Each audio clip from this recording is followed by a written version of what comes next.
everybody, and welcome to Microsoft Project 2016 Fundamentals. My name is Leon Gallegos, and I will be your instructor for this course. I have been working as a consultant and trainer for almost 20 years now, and I've been teaching Project as far back as Project 98. I've had the pleasure of working with companies worldwide as a consultant and trainer, and I've taught hundreds of users on Microsoft Project.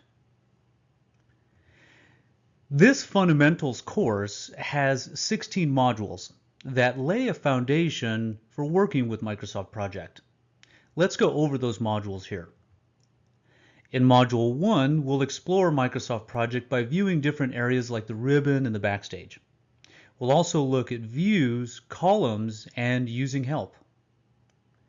In Module 2, we'll create a new project file, discuss templates, create tasks, and set durations.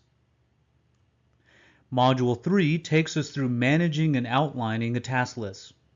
We'll also look at naming good practices and the notion of the work breakdown structure.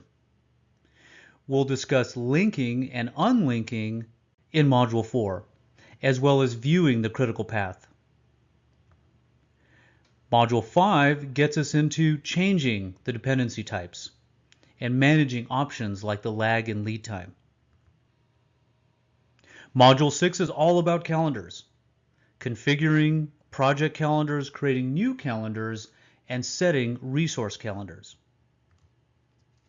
Module 7 discusses resources, resource types, and when to use a resource calendar. Module 8 examines costs, setting and applying fixed costs, for example, and using the budget resource cost type. Module 9 gets us into task type settings and working with the Microsoft Project scheduling engine. We'll explore effort-driven options and managing task types. We'll also look at contours and adjusting assignments in Module 10. We identify and resolve overallocations. This means we get into resource leveling and setting leveling options.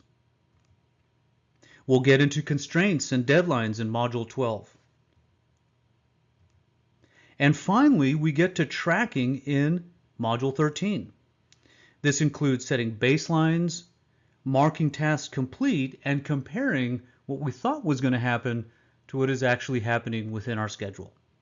Now we want to work with specific scheduling information, and we'll cover that in Module 14 by filtering and grouping project information. We'll talk about reporting in Module 15. This includes using built-in dashboard reports, visual reports, and using the timeline. And finally, we'll customize the project environment. This includes adding commands to the quick access toolbar and the ribbon. We'll also talk about exporting those items so that you can share them with your colleagues. So let's get started. We look forward to having you in class.